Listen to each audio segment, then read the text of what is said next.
So, on the subject of living for others, I must share my experience with Sufi master. I call him a Sufi master in Kashmir. He's in Kashmir. I visit him twice a year.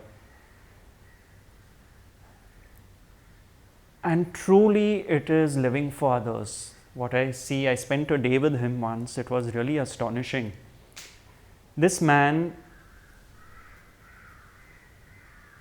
I think every breath he takes, he is living for others. So one day we went to the biggest mosque in Srinagar. There's a huge open ground where the bird feed is put to feed the birds. What had happened is I had given him an envelope with some cash because I didn't know what else to give him, and he flatly refused. He said, but we'll take the money and you come with me. So he took me to this mosque. And he told me that once a week he feeds the birds in 7 different locations in Srinagar.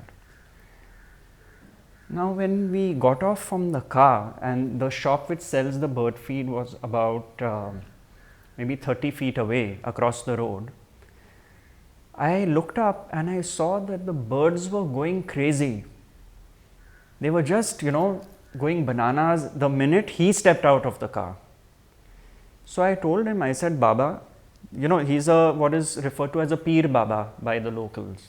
I said, Baba, they recognize you. He said, of course they do. So we went, we took a bucket full, which is literally this big, a bucket of bird feed, and we carried it and we fed the birds. Now, on the way back, he told me, he said, when I die, these birds will follow my coffin from my home to my grave. And I told him, boss, very easy to imagine, because I could see how excited were they to see you. Now, this is just one thing which I saw, but what I saw was I went with him to a local orphanage. This is a man who has a very small shop. He just sells tourist things on his own. He manages the shop on his own with one of his children. Doesn't earn much income, but whatever he earns, he says, I have a comfortable life and I spend on others. So he goes once a month to the orphanage, takes things from his own shop, socks, gloves, because it gets cold in the winters, and he distributes them to the children.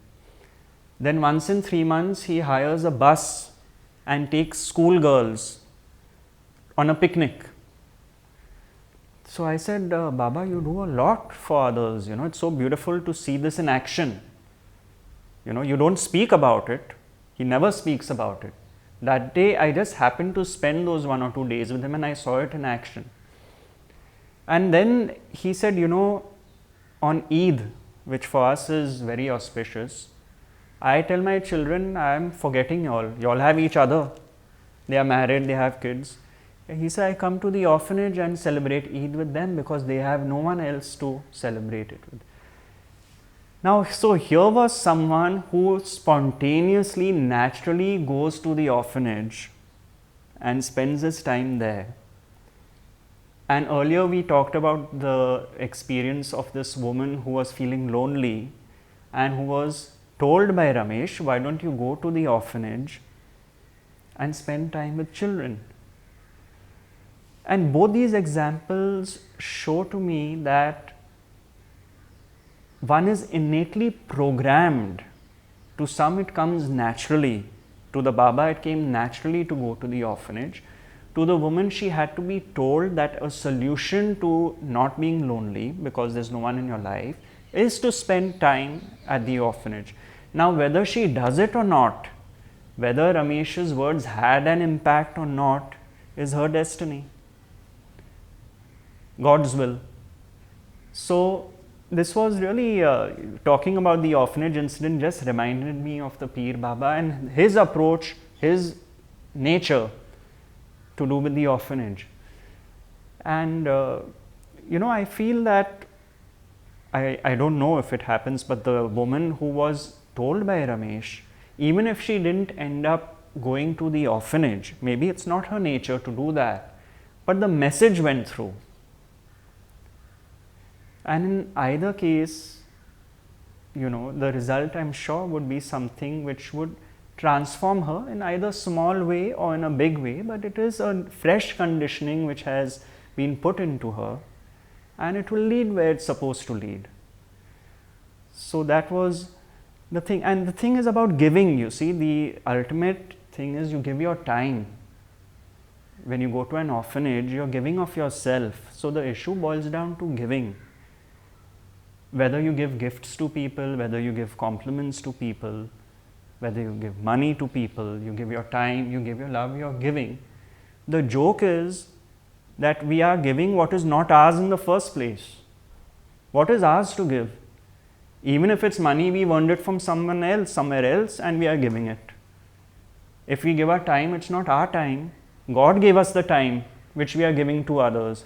So giving is actually quite a joke. We should be thankful to the person who is receiving the gift to give us the opportunity to give. It is really the other way around. You should really thank somebody who is making you part with something which is not your own in the first place. When a beggar comes up, you should be thanking him to give you the opportunity to give.